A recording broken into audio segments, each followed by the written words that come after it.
Hi, I'm Mark, and welcome to What's Brewing. Today I'm sitting down with David Hines, owner and operator of Huya Craft Coffee out of Youngsville, Louisiana, for part one of his interview. But before we get into it, let's go ahead and roll that beautiful B-roll.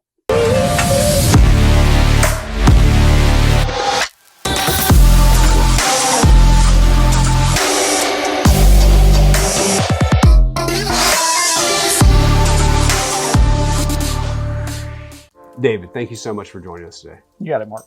So for people that back home that might not know who you are, go ahead and tell them who you are and what you do. I'm David Hines. I am one part owner of the Huya Craft Coffee in Youngsville. It's awesome. So a coffee shop. You've been on an episode before, but I'm glad we're getting to feature you here. We're sitting in the Youngsville Chamber of Commerce, of course. You guys are a member over here. So over at Huya Craft Coffee, obviously. Coffee's in the name, so I can see that that's one thing that y'all do. So what kind of separates the coffee that y'all do compared to other coffee shops? We're a local specialty coffee shop. We brew specialty grade coffee that's roasted by Rev. It's really good stuff. Awesome, man. So you use Rev Coffee. Rev Coffee is a local roaster, so you guys are able to get the beans from them over to the coffee shop. That's awesome. So besides coffee, what has been some other things that have been a success over there for you guys? We've been really successful with our pastry case and our food options. We have a higher level of food than most coffee shops. Not a full kitchen, but we do a lot of food through there too. Gotcha. What are some of the fan favorites? Currently, the fan favorite is the Boudin Pop-Tart and our new chicken, egg, and cheese quesadilla. That one's pretty popular right now. Gotcha. Now I know. With the Boudin Pop-Tart, last time we kind of talked about it, you guys won an award from General Mills for that Pop-Tart, correct? We did. So what all comes in that? So the Boudin Pop-Tart consists of Boudin that we make in-house. I do about 50 pounds a month.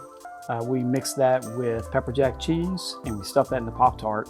And then we glaze the top of the Pop-Tart with pepper jelly and bacon. Yeah, I have had the Boudin Pop-Tart many a times. It's kind of slowed down recently since I've been trying to lose weight, but it's delicious. It is.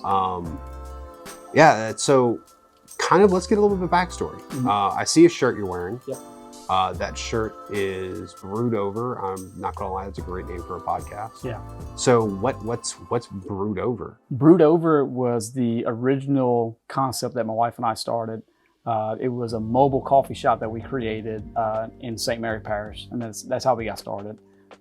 We were a specialty grade food trailer with we made coffee. So what made you make the jump to open a brick and mortar location? We had scouted this location back in 2017, doing farmers markets in Sugar Mill Pond. Really liked the area, had a great reception, and knew this is where we wanted to be. That's awesome. So you moved from the St. Mary Parish area, which where were you all out of? Franklin. Franklin. Yep. So Franklin, Sharonton, that kind of area. Yep.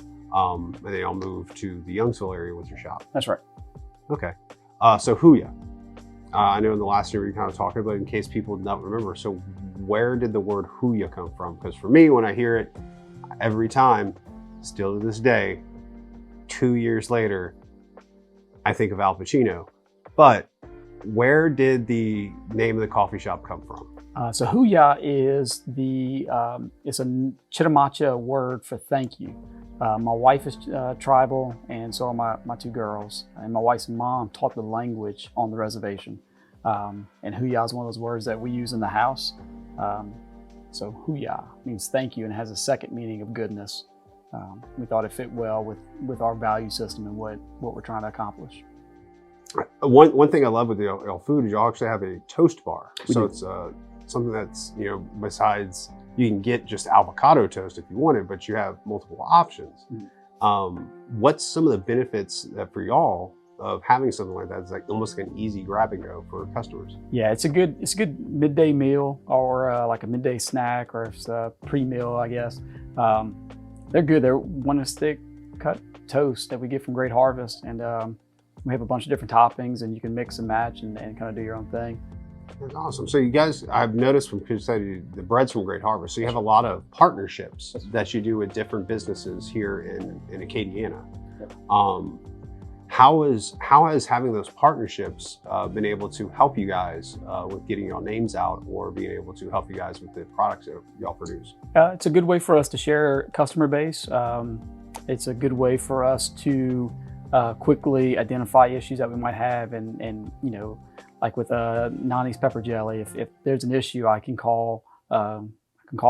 I have their number, and we can get it squared away. And the same with Great Harvest and everyone else that we deal with. Granted, I've never had any issues with either one, but if there would be an issue, I can call them, and that's really helpful. Well, it's really good to hear about a business that's helping us not only be a local business in town and be a local product, but also help other local businesses to get their names out. It's really good. I think you guys are really spreading that energy around.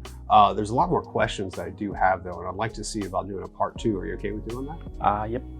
Well, Dave, thank you so much for sitting down with us. Thanks, Mark. Well, that's going to do it for us here over at What's Brewing. If you liked what you see, don't forget to hit that like button, crush that subscribe button, and hit that notification bell to keep up to date with all videos that we produce. But until the next one, have a good one.